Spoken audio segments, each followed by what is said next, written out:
우리 이사야서 가운데 단락이죠. 아픔의 참 신성, 그렇게 하나님께서 모세에게 나타나셔서 이제 자기 소개를 하는데, 히브리 사람의 하나님 여호와, 그렇게 6번, 3번씩 2번 말씀하십니다. 히브리 사람이라는 건 그 당시 제국 시대가 열리면서 제국의 압제와 고통에서 탈출해 나온 사람들이 대부분이죠. 그래서 그들의 그 고통을 더 이상 보실 수가 없어서 그들에게 찾아오시고 함께 하시고 인도하시는 하나님이 여호와 하나님이에요. 그래서 여호와라는 이름 뜻 자체가 I am이에요. 나는 나다. 그렇죠? 하나님은 이렇게 현상으로 표현될 수 없죠. 이 꽃은 뭐 분홍색이다 이렇게 할 수가 있잖아요.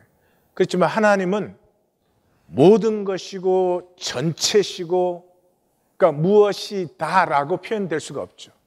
유일한 길이 I am 그 길밖에 없죠. 그래서 이 성경의 하나님, 히브리 사람의 하나님 여호와는 이 땅의 고통, 아픔, 낮아진 자리, 파괴된 자리를 찾아오시는 하나님입니다.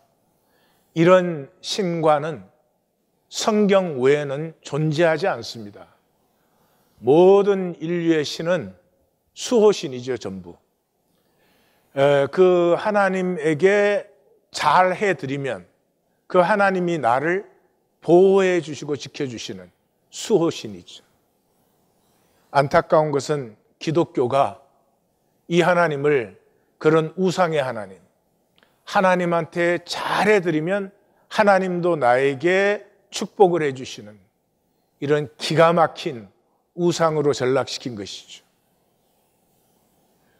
우리를 창조하시고 우리의 아버지가 되시고 어머니가 되시고 우리가 아파하는 자리에 우리가 부르기 전에 임하시는 이 하나님의 성품이 참 신성입니다.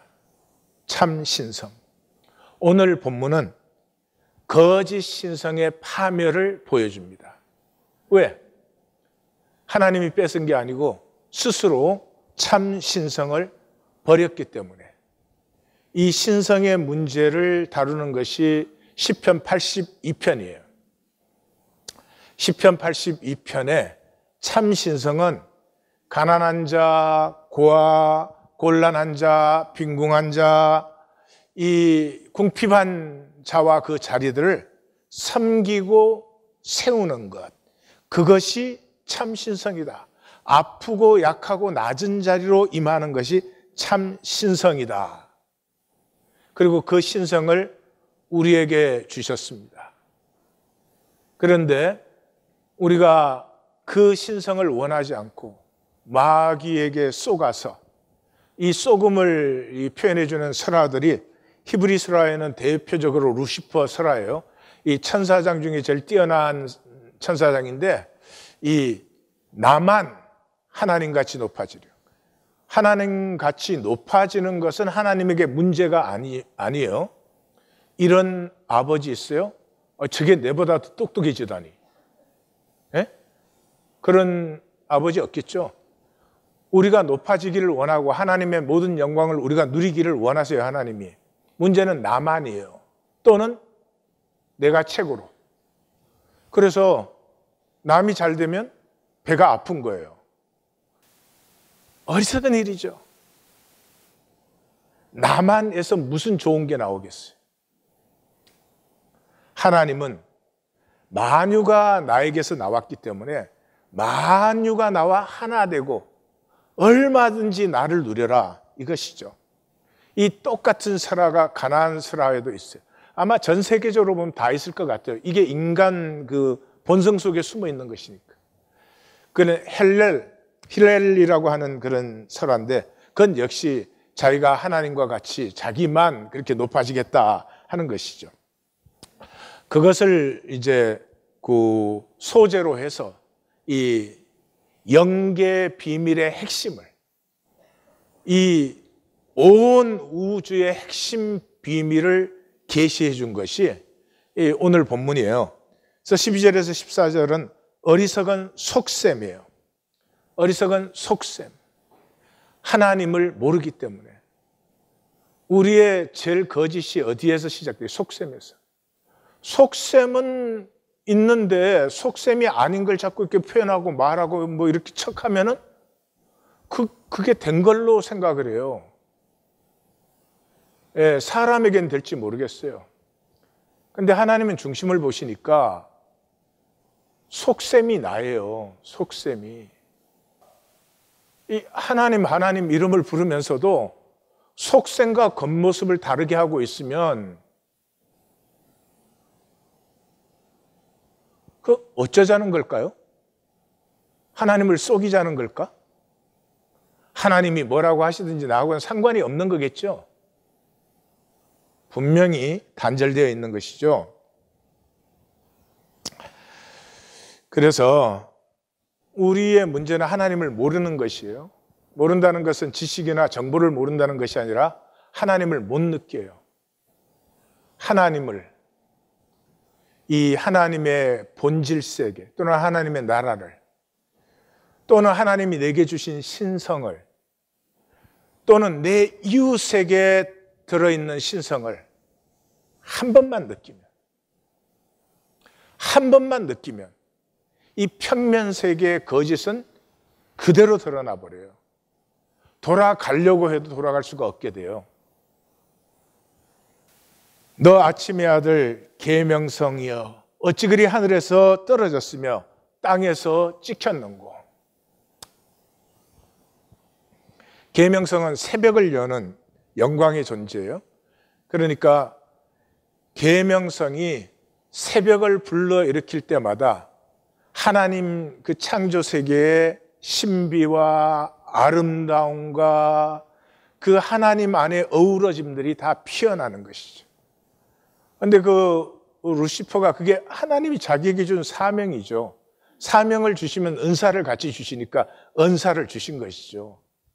그런데 이게 하나님으로부터 자기가 피어나는 걸 모르고 단절된 그게 자기 왕국, 내가 이렇게 새벽을 여는 존재인데 말이죠. 그렇게 해서 타락해버렸죠. 그래서 그 이후로는 새벽이 열리지 않고 있어요. 똑같은 날을 반복하고 있어요. 오로파일렛을 뺑글뺑글 도는 것이지, 하루 살고 나면 하루가 또 새로워지고 하루 살면 하루가 또 새로워지고, 그렇게 되지 못하고 있죠. 성화가 안 되고 삶이 새로워지지 않고 살수록 관계가 복되어지지 않고 오히려 점점 허무해지죠. 왜요? 새벽의 역사가 끝나버렸으니까. 그래서 예수님께서 모든 것을 다 회복하신 뒤에 마지막으로 이 모든 것의 완성을 뭐라고요? 예수님이 성경에서 주님의 말씀 중에 가장 마지막 말씀이 나는 다윗의 뿌리요 자손이니 나는 광명한 새벽별이라. 그 새벽별의 사명을 주님께서 회복하심으로 말미암아서 해 아래 새 것이 없던 이 세상에서 드디어 보라 내가 만물을 새롭게 하노라 하는 새벽의 역사가 회복된 것이죠. 우리예요. 주님만 그러는 게 아니고 우리가 새벽을 여는 존재예요. 내가 있는 자리에는 나와 함께하는 사람들 무엇이 되었든지 그 어둠과 혼돈과 공허가 물러가고 그 하나님 안에서 새로움이 피어나고 그 아름다움을 누리고 즐거워하는, 그렇게 사람을 창조하신 거예요. 그걸 위해서 하나님 형상을 주신 거예요. 그래서 사도 바울은 자기 복음서의 핵심에서 그러잖아요. 피조물이 고대하는 바는 하나님의 아들들이 나타나는 것이니 자녀들, 예수님만이 아니고 우리가 모두 자녀들이 나타나요. 그것을 온 피조 세계가 다 고대하고 있어요. 왜냐 그러면 지금 허무한데 굴복하고 있기 때문에. 왜 허무한데 굴복하고 있어요? 이 피조물이 썩어짐의 종로로 타는 것은, 해방되지 않는 것은 하나님의 자녀들의 영광의 자유가 나타나지 않았기 때문이에요. 우리가 하나님의 자녀가 되어서 영광의 자유를 누리면, 우리가 자유하면 뭐를 해요? 우리 자신을 들여서 모든 것이 피어나게 하죠. 하나님은 자기를 들여서 온 세계를 창조하시듯이. 그런데 인간이 이게 하나님의 자녀가 되지 못하고 오히려 이게 썩어짐의 종로로 가고 허무에 굴복하고 있으니까 온 피조 세계가 신음하고 있다 이 말이죠. 그래서 예수님을 받아들이라고 한 것은 예수님만 그런 것이 아니라 우리 모두가 예수님과 똑같은 하나님의 자녀가 되는 것이다 하는 것을 얘기하고 있죠. 13절에서 14절 가면은 이제 속셈이 나오죠. 내가 내 마음에, 속셈이 뭐예요? I will. 내가 이 5번 나오죠. I will ascend to the heaven. 내가 하늘에 올라. I will set my throne on the high above the stars of God. 하나님의 뭇별 위에 나의 보좌를 높이리라. I will sit on the mount of assembly in the farthest north. 이 히브리 또 가나안 이 문화에 하면 하나님은 저 북쪽 제일 끝에 있는 그 지폐산에 자정하고 계신다. 이제 이 표현이죠. 예, 그래서 자기가 그 자리에 앉겠다는 거예요. I will ascend above the highest of cloud. 하나님의 구름 위에 오르고 I will make myself like the most high. 내가 하나님과 같아지리라. 이게 뭐예요? 이게 나쁘고 악한 게 아니고요. 하나님을 모르는 사람은 자기 스스로 이 멸망의 길을 가는 거예요. 상식적이잖아요. 집에서 아위를 한번 해봐요. 내 뜻대로 안 되면 화딱지 내고 막 신경질 내고 한번 해봐요. 가정에서도 화내고 짜증내고 하면은 그 좀 내가 너무 불쌍하지 않아요? 뭐 딴 데서는 못해도 내 가족들만이라도 그냥 내가 낮아지면 가족들이 다 행복해지는 건데 무슨 뭐 어려운 말 하고 있지 않아요. 우리의 일생을 얘기하고 있어요. 왜 이런 지가 높아져서 뭐 할 건데 그래서. 그게 하나님을 모르는 거죠. 하나님의 가슴을 몰라요. 하나님은 자기 영광을 우리가 누리기를 원해요. 얼마든지. 우리가 아파할 때 하나님은 아프신 거라고요. 근데 그걸 모르고 하나님 같아지는 게 이렇게 막 높아지는 줄 알아요. 그것도 높아지는 건 괜찮지. 나만 높아져야 돼. 너보다 높아져야 돼. 이건 망하는 길이에요. 예? 예수님이 이걸 잘 표현해 주셨죠. 예? 이방의 집권자들은 이 권세와 능력을 모르는 사람들은 임의로 주관하고 권세를 부리고 막 내 마음대로 하고 내 뜻대로 사람들이 돼야 되는 게 그게 무슨 권세와 능력인 줄 아는데 너희 중에는 그렇지 아니하니. 예수님의 말씀은 대부분 제자들에게 하신 거예요. 무리에게 하신 말씀이 있지만 그것도 제자들이 같이 있을 때 하지 무리에게만은 말씀하지 않아요. 그래서 예수님의 말씀에 너희 중에는 결코 지옥으로 가는 자가 있어서는 안 된다 하는 게 많이 강조되신 이유가 대부분의 말씀이 다 제자들에게 하신 거예요.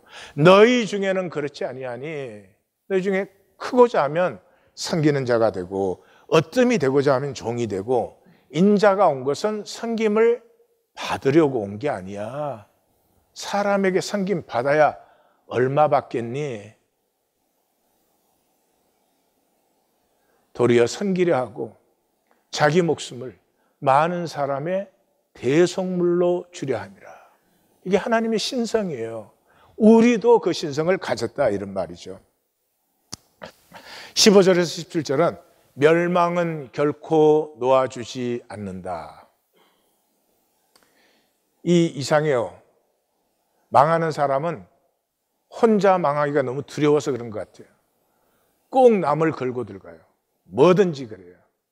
그게 이 세상, 현상, 마귀의 본성이에요. 본질이에요. 멸망은 결코 놓아주지 않아요. 그래서 내가 소울, 곧 구덩이 맨 밑에, 소울의 설명이 나왔죠. 구덩이 맨 밑에 무저갱에 떨어진다. 너를 보는 이가 주목하여 자세히 살펴보고 삼중으로 봐요. 삼중으로 본다는 말이 뭐예요?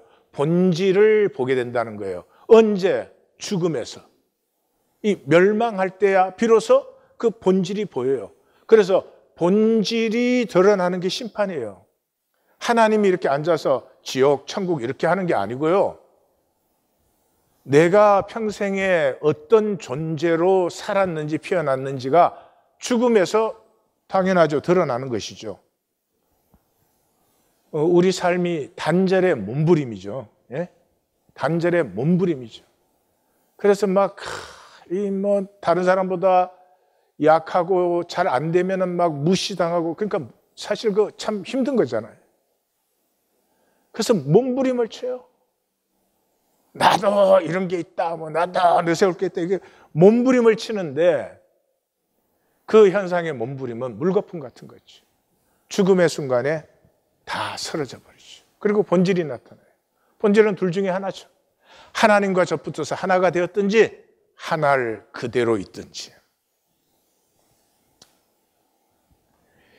현상을 벗을 때 드러나는 나의 중심이 나의 실제죠. 하나님은 나 여호와는 중심을 보느니라. 이제 교회 생활에서 더 이상 속셈은 싹 감추고 그냥 겉으로 헐러당 절러당 이제 그런 것은 더 하시면 자기 손해고 자기 자녀가 망하는 거예요. 그러니까 마귀는 안 놓아주니까 정말 어금니를 깨물고 하나님 앞에 기도하고 돌아서면서 넘어져요. 다시 기도를 하는 거예요. 다시 주의 이름을 부르는 거예요. 그렇게 하지 않고 내 안에 주신 이 신성을 이렇게 살 수 없어요. 이 세상은 우리의 진정한 본질을 그냥 쉽게 살 만큼 그런 세상이 결코 아니다 이 말이죠. 그래서 그거 가지고 뭐 해요? 땅을 진동시키고 열국을 놀라게 하고, 놀라게라는 번역이 경악케 하고, 세계를 항목케 하고, 성읍을 파괴하고, 사로잡힌 자를 놓아보내지 않아요. 이 멸망의 존재는 말이죠, 이게 힘으로 보여요. 막 사람들을 놀라게 하고 진동케 하고 내 마음대로 하고 내 말 안 들으면 막 파괴하고. 지금 푸틴이 그거 하는 거잖아요. 불쌍한 거예요. 이 독재를 해야 되는데 독재를 하려면 내 주변의 사람들이 다 내 말을 들어야 되잖아요. 그러니까 나라 안에서도 나하고 의견이 다르면 심지어 독사를 하고. 이 세상에서 제일 부자가 푸틴이에요. 러시아 국영은행은 푸틴 거라는 걸 세상이 다 알고 있어요. 예? 그게 그런 권력을 가지고, 그 러시아 가난한 나라입니다. 러시아에서 제대로 생산되는 거 있어요? 러시아제 냉장고 그런 거 있어? 그렇게 나라가 큰데 러시아 자동차 사보신 분? 없지. 그 가지고 백성들이 좀 잘 살고 풍성하게 해주면 길이 우리 다시는 푸틴을 먹지 말자 이렇게 될 텐데, 왜 그래요? 그게 권세로 보인다니까요. 내 마음대로 하고 다른 사람들이 내 말 굽실굽실하고, 그게 힘과 권세로 보여요. 그렇기 때문에 그 사람이 제일 두려운 건 내가 내 힘으로 장악했는데 이게 빠져나가는 거. 이게 제일 두려운 일이에요. 그래서 저 우크라이나 침공할 필요가 없는데 이 안에도 바깥에도 내 말 안 들으면 이렇게 된다는 걸 보여야만 되는 거예요. 언제까지 보일 건데 지가. 얼마나 어리석어요. 마귀는 놓아주지 않아요. 하나님한테 한 사람 뺏길 때 걔는 자기가 멸망하는 줄 안다고요. 그렇기 때문에 내가 예배자가 되어야 되겠다. 그 마음먹어서 안 돼요. 정말 구하고 자꾸 두드려야 되고, 목마른 사슴이 시냇물을 찾아 갈급함같이 주님을 향해야 되고, 내가 이게 하나님 앞에 거짓으로 하는 종교생활 이제 벗어나야 되겠다. 해보시면 알아요. 생명 전체를, 마음을 다하고 힘을 다하고 뜻을 다해서 하나님을 사랑하기를 원해도 하나님과 함께하는 생명 관계에 들어가는 것은 거의 불가능한 수준이에요. 낙타가 바늘구멍으로 들어가는 거예요. 근데 교회에 헐렁헐렁 왔다 갔다 하면서 말씀 듣는 것도 아니고 설교 듣고 가고 그렇게 되지 않아요. 이제 마음을 다 잡으셔야 돼요. 안 놓아주는 것 중에 안 놓아주는 게 뭐 중독도 그렇지만요. 제일 어려운 중독이 열등의식 중독, 수치심 중독. 이거는 이 단절된 증상이니까 모두가 갖고 있거든요. 그래서 마귀가 자극할 필요도 없어. 이렇게 힌트만 주면 자기가 막 가동을 시켜. 내가 이렇게 지나가면서 바빠서 하이 안 했어. 그럼 지가 막 가동을 시켜. 내가 욕한 걸 어떻게 들었지? 아무리 봐도 CCTV가 있는 거야, 이거. 지금 고개를 끄덕끄덕한 사람은 유도신문에 둘이 걸려든 거야. 비참한 거예요, 비참한 거. 남이 뭐라 그러든 뭔 상관이 있어? 내가 내 안에 있는 신성을 살아가는 사람에게서는 나를 이해 못해도 괜찮고 잘못 이해한다면 불쌍한 일이고 그렇지 뭐. 18절에서 20절 상까지는 비참한 파멸을 부른 에고의 악함. 모든 왕들은 자기 집에서 영광 중에 작은 성경의 왕들은 하나님의 자녀들이에요. 왕 같은 제사장들. 그 하나님의 자녀와 이 세상 권세를 다 장악하겠다고 생각하던 마귀의 운명을 대조시켜서 보여주고 있어요. 얘는 무덤에서도 내어 쫓겼어. 전장에서 버려진 시신들 사이에 덮여져 있어. 내가 내 땅을 망하게 했고 내 백성을 죽였다. 우리의 삶이 뭐예요? 내 삶은 내 이웃과 내 상황이에요. 그걸로 이루어져요. 다른 길이 있어요? 없어요.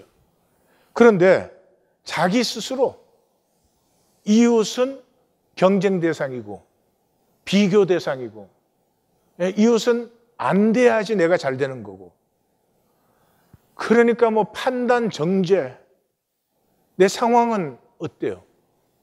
모든 상황은 하나님께서 나를 피우고 세우시기 위한 섭리인데 이게 내 마음에 안 들거든. 그러니까 모든 상황을 다 내 원수로 만들었지. 그러잖아요.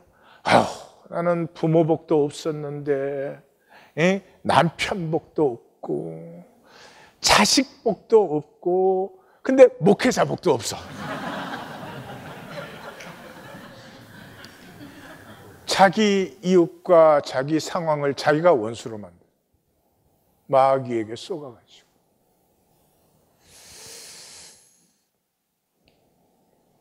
단절된 사람은 그러므로 돈으로 살아요.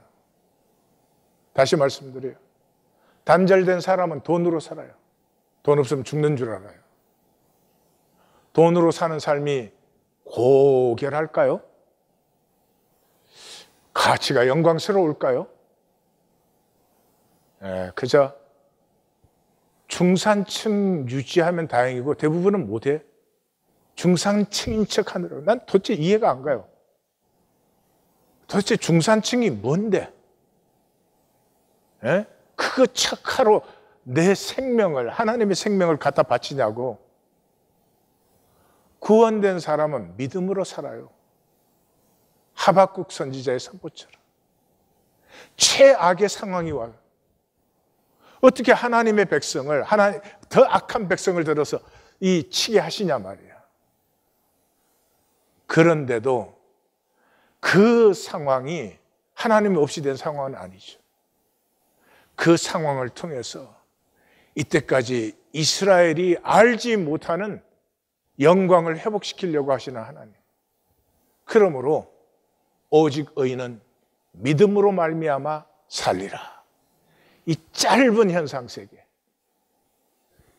눈 깜짝할 사이 샥 지나가는 거예요. 시간은 없어요. 우리의 이 내 의식이 뭐가 올해가 있고 내년이 있고 막 돌아가는 것 같지만 우리의 뇌의 상황에 대한 온갖 막 리액트 하다가 끝에 보면은 순간이었어요. 그 순간을 허무에 굴복하고 썩어짐의 종로로 가고. 왜요? 하나님을 신뢰하지 못하니까. 왜 하나님을 신뢰하지 못해요? 모르니까. 왜 몰라요? 단절되어 있으니까. 하나님이라는 실제를 한 번만 느끼면, 한 번만 느끼면 이 평면 세계에 무슨 힘을 써요? 예? 잠시 있다가 이 현상은 벗어버리는데 그때 내가 양복 비싼 거 입고 있었다. 그럼 뭔 상관이 있냐고. 돈으로 사는 것과 믿음으로 사는 것은 배타적 관계예요. 돈으로 사는 사람은 절대로 믿음으로 살지 못해요. 믿음으로 사는 사람은 돈을 누리지 돈으로 살지 않아요. 선택은 우리의 것이에요. 20절 하에서 21절까지는 영원한 멸망, 후손까지. 여기 후손이라는 단어가 제레, 씨앗이라는 단어예요. 영원히 이름이 불려지지 않아요. 왜요? 피지 않은 씨앗이니까 이름이 없지. 여러분 꽃이 쫙 갖다 놓으면 이름 될 수 있겠어요? 없죠. 필 수 없는 씨가 되어버렸어요. 존재가 상실된 거예요. 존재가 상실되었다는 것은 관계가 상실되었다는 것이고 기억되지 않아요. 구약과 신약의 중심이 뭐예요? 기억이잖아요. 구약, 너희는 유월절을 행하여 나를 기억하라. 신약, 너희는 떡과 잔을 행하여 나를 기억하라 하잖아요. 기억이 뭐예요? 하나 된 것이 기억이죠. 그런데 피지 못한 씨앗이 되었어요. 교회 나오시는 부모님들은 제가 경고합니다. 저는 중고등부 사역을 12년 했으니까 종교에서 돌이키십시오. 종교생활한 부모의 자식들은 정말 불쌍해요. 하나님을 만날 수 있는 기회 자체가 부모에 의해서 차단되어 버려요. 저는 우리 하나님 교회는 그렇지 않을 것이라고 제 혼자 착각인지는 모르겠지만 그렇게 생각하는데 중고등부 사역하면 부모들이 교회 갔다 오면 남의 흉보는 거. 그 집사, 그 장로, 목사가 아이들한테 뭐를 심어주고 있는 거죠? 꼴 보기 싫은 사람들. 완전히 가짜다. 우리가 하는 거 지금 완전히 가짜다. 이건 말로만 하는 거지 이건 실제가 없는 거야. 얼마나 아이들이 힘든지 몰라요. 그러니까 대부분이 떠나요. 종교 생활도 못하는 아이들이 돼요. 그런데 종교 생활에 좀 남아있다 그래도 실제 자체를 느낄 수 있는 채널들이 다 차단되어 버려요. 자녀를 위해서라도 종교 생활에서 우리가 하나님을 누리는 생명의 삶으로 전환해야 됩니다. 하나님은 인간을 신적 존재로 창조했어요. 하나님의 형상을 주셨고 하나님의 그 신성한 존재로 창조하셨고 하나님의 모든 것을 누리도록 창조하셨어요. 하나님과 하나가 된다는 말은 하나님이 된다는 거예요. 다시 말씀드려요. 하나님과 하나가 된다. 하나님의 자녀가 된다는 건 하나님이 된다는 거예요. 개의 자녀는 개일까요? 고양일까요? 개의 자녀는 개지. 네. 그러면 하나님의 아들은 하나님이지. 그게 하나님이 원하시는 거예요. 존재적 차이가 있어요. 하나님은 창조주예요. 우리는 피조물이에요. 우리는 창조주가 될 필요는 없고 우리가 그런 존재적 하나님이 될 필요는 없어요. 우리는 피조물인데 하나님의 형상, 하나님의 신성을 주셔서 하나님의 모든 것을 다 누리도록 허락해 주셨어요. 신비고 은혜고 사랑이고 기쁨이에요. 저는 가끔씩 하나님에게 참 미안할 때가 있어요. 죄송할 때가 있어요. 어릴 때 이제 애를 길러보니까 벤자민은 애가 뻣뻣해요. 안으면 애가 절로 넘어가. 그러니까 안는 게 피곤해. 창룡이는 막내라서 그런지 안으면 이렇게 팍 안겨와요. 그리고 뺨을 내 뺨에다 비벼요. 그러면 성도들에게 핍박받은 게 다 사라져.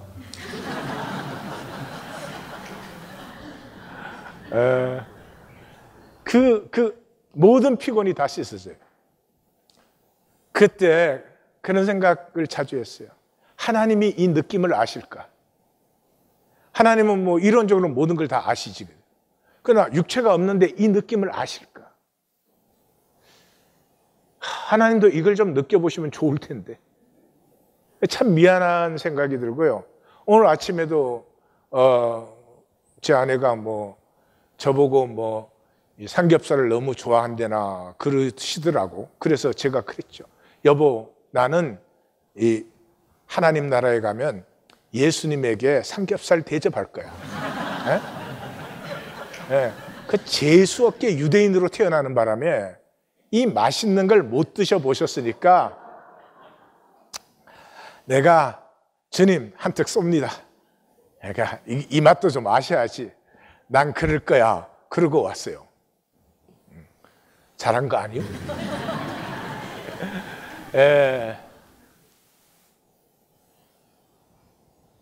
여러분 지금 웃지만은 이 하나님의 사랑과 은혜가 하나님이 아닌 피조물인 우리로 하나님의 모든 신비와 사랑을 얼마든지 누리게 하셨다는 건 어마어마한 얘기예요.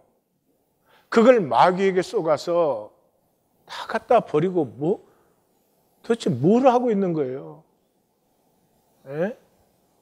수치심, 열등의식 이런 거 버리지도 않고 아무것도 아닌 것에 욕심을 내고. 요한복음에서 예수님이 그러잖아요. 율법에 기록된 바, 성경에 기록된 바 너희를 신이라 하였다. 하나님의 말씀을 받은 사람, 하나님의 말씀, 하나님의 영, 하나님의 인격을 받은 사람들이 신이다. 시편 82편에 내가 말하기를 너희는 신들이며 지존자의 아들이다. 사도 바울은 말씀의 핵심이 여기에 있는데 이거 다 교류화시켜갖고 기독교는 아무것도 몰라요. 무릇 하나님의 영으로 인도함을 받은 사람은 하나님의 아들이다. 하나님의 아들, 하나님의 딸, 하나님의 자녀라는 거예요. 이게 무슨 교리적인 구원받았다는 표현인 줄 알아요. 하나님의 아들은 하나님이에요.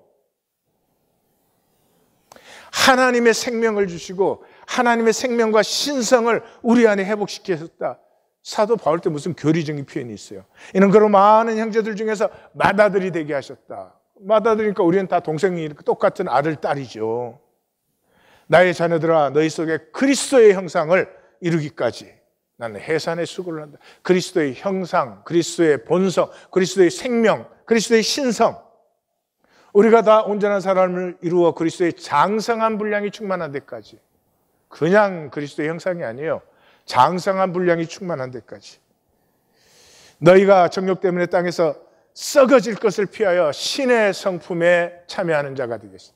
이게 또 어색해가지고요. 개역 개정은 신성한 성품에 그렇게 바꿨어요. 부담스러운 거야.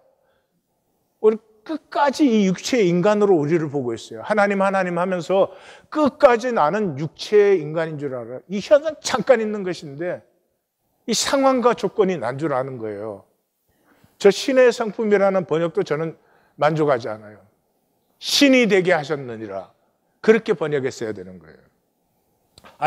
성경이 그랬잖아요. 예수님이 그렇게 말씀하시고. 신성의 중심이 뭐예요? 하나님이에요.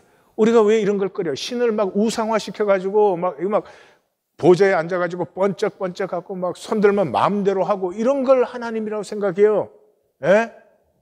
이 마귀의 거짓 속에서. 우리 하나님의 신성의 중심은 하나됨이에요. 왜? 그게 실제니까요. 모든 것이 하나님에게서 나왔잖아요. 마귀성의 중심은 뭐예요? 단절이에요, 단절. 단절은 거짓이죠. 단절된 관계라는 건 진실이 없는 거죠. 제가 이번 겨울 지나면서 쓰러진 나무들 사진을 보여줬죠. 그죠? 그 쓰러진 나무들은 전부 가운데가 썩어 있어요. 중심이 썩어 있어요. 하나님이 우리에게 회복하시는 것은 중심의 진실이에요. 우리는 육체를 입고 있는 동안 100% 진실, 그렇게는 될 수 없어요. 그러나 중심에는 진실이 들어있어야 돼요. 근데 우리의 중심에는 거짓이 들어있어요. 거짓이 윤리적인 것을 얘기하지 않아요. 생명이에요. 그래서 우리는 생명에 힘이 없어요. 아무것도 아닌 것에 수치심을 느끼고 불안해하고 무기력하고 꿈을 꾸지 못하고 주님 안에서는 이제 보라 만물을 새롭게 하셨는데 자기가 자기를 안 놓아주지. 오늘 나는 어제 똑같은 나를 살아야 되는 거지.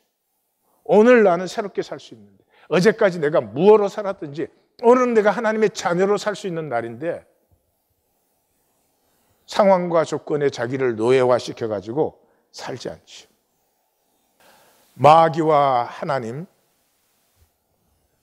간단히 정리를 하면 저는 사탄이라는 용어보다 마귀라는 용어를 잘 써요. 왜 그럴까 생각해 봤더니 그냥 예수님이 마귀라는 용어를 훨씬 더 많이 쓰시고 그렇게 하셨어요. 근데 마귀는 거짓에서 나온 것이고 거짓은 단절에서 나온 것이고 단절은 그저 나뿐이에요. 나뿐이에요. 나만이에요. 그러니까 나밖에 없으니까 모든 게 이용 대상이에요. 이게 얼마나 참혹한 거예요. 나에게 편하지 않으면, 나에게 덕이 되지 않으면 관계 자체가 불가능해져요. 그래서 이 마귀를 따르는 삶에는 첫째로 사랑이 불가능해요. 왜요? 이용 가치뿐이니까. 사랑이라는 것은 나를 들여서 너가 피어나는 기쁨을 누리는 거예요. 나를 들이지 않는 사랑이 어떻게 사랑이 되겠어요? 오늘 어머니 날이지만 어머니의 사랑은 정말 절실하죠. 말로 다 할 수 없죠. 그럼에도 불구하고 어머니의 사랑은 별로 가치가 없어요. 왜요? 본능에서 나온 것이니까. 그건 기계적으로 저절로 되는 것이니까. 그러나 진짜 사랑은 냉수 한 그릇을 주어도 그 상이 영원해요. 어머니 사랑을 우리에게 주신 이유가 뭐예요? 그 사랑의 은혜와 기쁨과 이런 걸 맛보고 우리를 사랑의 존재로 만드시려고 준 거지 동물처럼 본능으로만 살으라고 준 건 아니잖아요. 근데 이 사랑이 없으면 잔인해져요. 그 가족 사이에도 참 잔인해져요. 말을 해도 아프게 하려는 말을 해요. 잘못한다는 아프다 그런 게 아니고 이 참 신성을 버리고 거짓 신성, 내 마음대로 나는 잘 돼야 되고 이런 거짓 신성에 속은 삶이 그렇다는 거죠. 그래서 지난주 본문에서도 강푸한성, 분내어치고 노하여 억압하고 이번 주 본문에서도 진동하고 경악해하고 황무하고 파괴하고 놓아주지 않고 바울이 사울 때에 같은 유대인이고 다 하나님 같은 하나님 믿는데 자기하고 믿음이 다르다고 위협과 살기가 등등하여서 이게 종교인이에요. 종교인 중에서 특별히 기독교 종교. 기독교 종교는 다른 종교와 비교해서 잔인하기가 몇십 배입니다. 역사적으로. 예? 신앙이 다르다고 그렇게 많은 사람을 잡아 죽인 건 기독교밖에 없어요. 불교가 인도에서 나왔지만 힌두교가 불교를 그렇게 죽이지 않았어요. 여러분은 기독교사에 일어난 걸 뭐 별로 잘 모르시겠지만은 기독교사에 이 신앙의 이름으로 사람을 학살한, 한두 명 죽인 거 놔두고 집단적으로 학살한 얘기를 제가 다 하려면 오늘 저녁까지 해도 다 못합니다. 왜요? 하나님의 이름을 부르는데 사랑이 없으면 잔인해져 버립니다. 두 번째로, 그러므로 자신은 지키는 것이에요. 잔인해지니까 나를 지키는 것에 몰두합니다. 전락된 동물적 자아관을 갖게 돼요. 무한 생수의 강이 피어나야 되는 이 생명이 오히려 무적행으로 바뀌어져요. 그래서 그냥 무지막지한 탐심과 욕심, 나는 항상 좋은 말 들어야 되고, 나는 항상 좋은 일만 일어나야 되고, 하여튼 뭐 자기가 자기를 버리는 것이죠. 나됨을 모르시오. 나됨을 모르시오. 비극적인 일인데 나됨이 내가 번 것인 줄 알아요. 일생 벌어야 얼마 버십니까? 근데 내가 번 것이 나예요. 이 사람에게는 관계가 불가능해요. 코이노니아를 결코 경험해 볼 수 없어요. 유업을 몰라요. 하나님은 이 온 세계를 우리가 누리도록 창조해 주셨는데 내가 번 게 내 것이 딱 되는 순간부터 나머지 모든 것은 그것으로부터 나를 지켜야 되지 통하고 나누는 사이가 안 되는 것이죠. 이 종교의 비극이죠. 하나님은 실제시고 그러므로 하나임이고 하나이기 때문에 희생하고 피움의 역사가 일어납니다. 예수님이 잘 말씀하셨죠. 내가 온 것은 양으로 생명을 얻게 하고 더 풍성히 얻게 하려는 것이라. 나를 들여서 너희를 피워내는 것. 이 사랑. 사랑에서 행복해지는 거예요.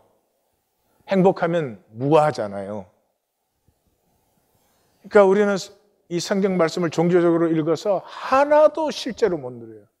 내게 능력 주시는 자 안에서 내가 모든 걸 살 수 있다 그랬잖아요. 그러니까 내게 능력 주시는 자 주님에게 나를 내어 맡기는 거잖아요. 우리는 모든 것을 할 수 있다의 방점을 찍어. 아니, 그게 방점이 있지 않고 능력 주시는 자 안에 방점이 있는 거예요. 주님은 나를 맡겨도 좋고 사실은 맡길 수 있을 때가 행복한 때지요. 내어 맡기는 행복. 내가 그리스도와 함께 십자가에 못 박혀 그런 적 이전엔 내가 산 것이 아니에요. 내가 산 것이 아니에요. 무슨 말이에요? 지금 와서 보니까 내가 나를 망치고 있었다. 내가 사는 것이 내 복을 패하고 있었다. 이걸 만나는 거죠. 이게 얼마나 행복한 고백이, 이거 교리로 이해를 해요. 이게 행복한 고백이에요. 이제는 하나님의 아들을 믿는 믿음 안에서 사는 것이라. 예. 전에는 모든 게 나한테 달리는 줄 알았어요. 내가 어떻게 하느냐에 모든 것이 다 달려있는 줄 알았어요. 근데 예수님 만나고 보니까 내가 내려놓을수록 복이 돼요. 내가 맡겨드리는 만큼 더 복이 돼요. 내가 이제는 나를 위하여 자기 몸을 버리신 하나님의 아들을 믿는 믿음 안에서 산다. 내가 아무것도 주장하지 않아도 좋았더라가 피어난다. 우린 종교 만들어서 전부 교리적으로 이해를 해요. 나의 나 된 것은 하나님의 은혜로 된 것이니 내가 한 것이 아니요. 내가 누구보다 열정적이지만 내가 한 것이 아니고 은혜에 붙들림 받은 거예요. 하나님의 은혜였다. 예? 이 사람 누구예요? 내가 히브리인 중에 히브리인이요, 바리새인의 지파요, 율법에 의로는 흠이 없고 그랬던 분 아니에요. 근데 하나님의 은혜로다.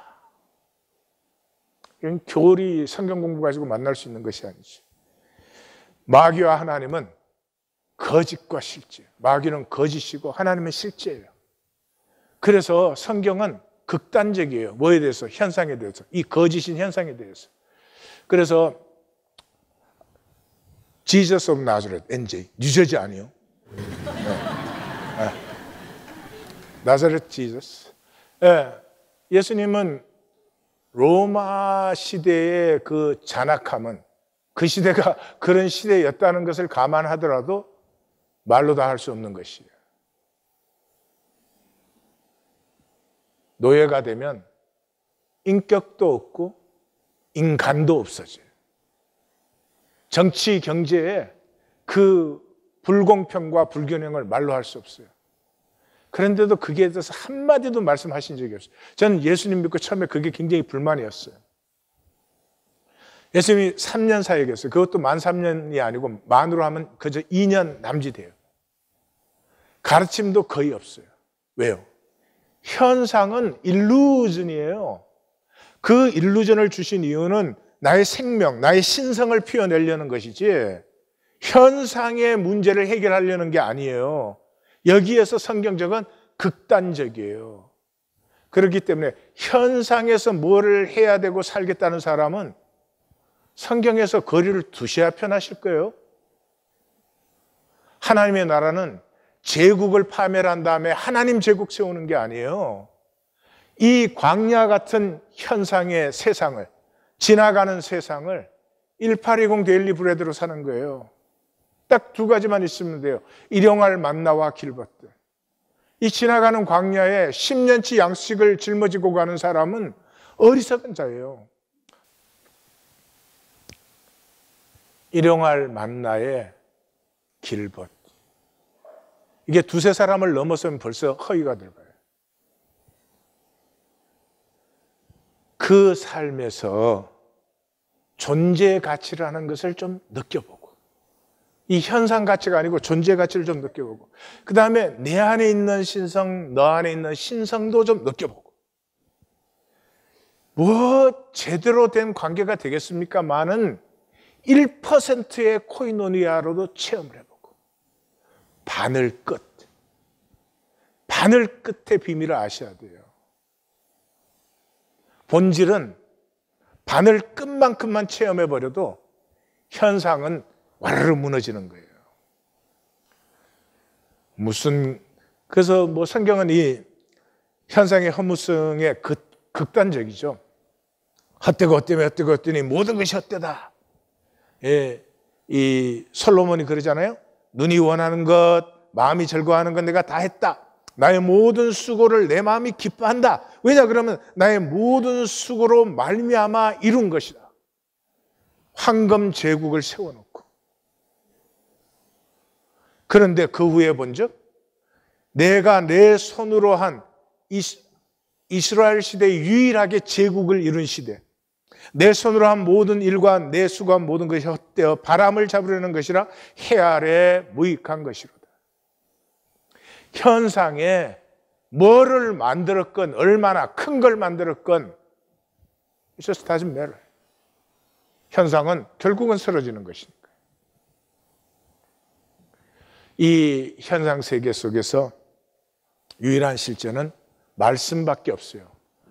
성경책이 아니고 이 속에 들어있는 하나님의 가슴, 말씀밖에 없어요. 십자가는 현상적으로 보면 최악의 저주잖아요. 죄도 없는 분이. 근데 본질에서 보면 지고의 숭고함이죠. 왜요? 육체로 온 인간이 아버지의 아픔에 하나가 되잖아요. 하나 되는 것의 핵심이 아픔에 있잖아요. 아픔이 통하지 않는 하나됨이라는 건 없죠. 근데 아버지의 아픔에 내가 하나가 되는 거잖아요. 그래서 예수님이 십자가를 지실 때 그러죠. 인자가 영광을 얻을 때가 왔다. 하늘의 미랄이 땅에 떨어져 죽지 아니하면 하늘 그대로 있지만은 죽으면 많은 열매를 맺느니라. 이 말씀이 하나님의 인격이에요. 말씀은 만나고 사귀는 것이에요. 공부하고 초기에 그게 필요하죠. 매일 초등학생 생활만 하고 있으면 안 되죠. 하나님의 인격으로 우리 안에 만남과 사귐이 이루어질 때 그것의 구원의 실제가 체험되어져요. 이렇게 땡글땡글 단절된 종교생활 왔다 갔다 하는 건 참 시간 낭비, 돈 낭비, 인생 낭비, 이게 무슨 짓이에요? 이제는 하나님의 말씀이 우리를 더 이상 이제 거기에 머물러서는 안 된다. 거기에 머물러서는 안 된다 하는 자리에 우리를 세우셨잖아요. 말씀을 받으셨으니 이제는 하나님과의 그 사귐 안으로 우리가 일어나 들어가십시다.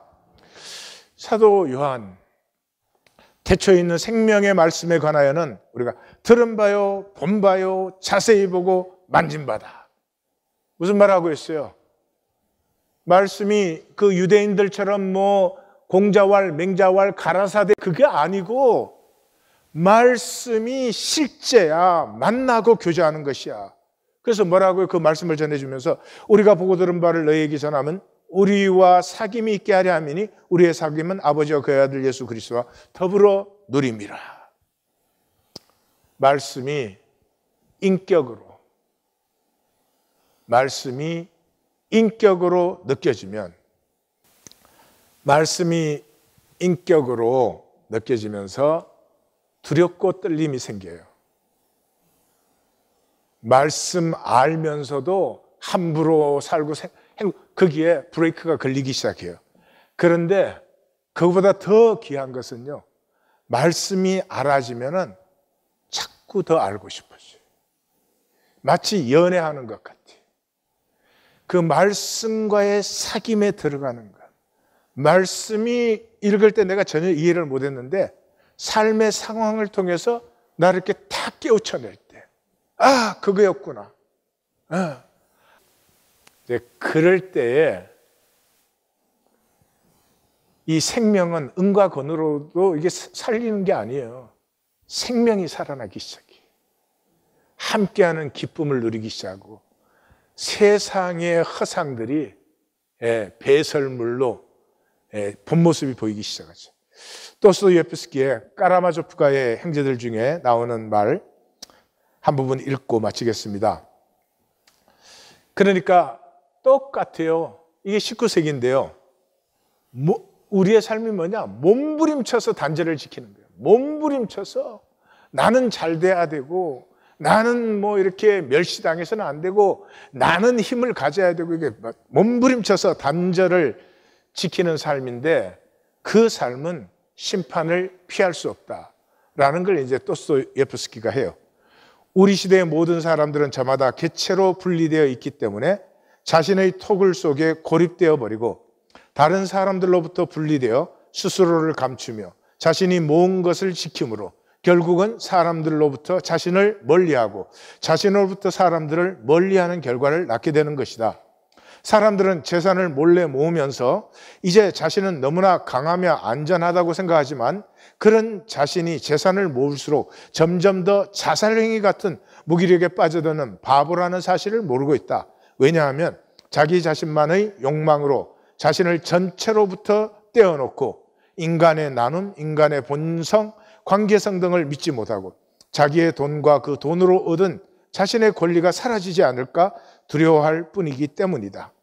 오늘날 개성, 우리로 하면 나됨의 진정한 보장이 고립된 개개인의 노력에 있는 것이 아니라 인류의 보편적 전체, 우리말로 하면 하나됨에 있다는 사실을 냉수하고 이해하지 않으려 한다.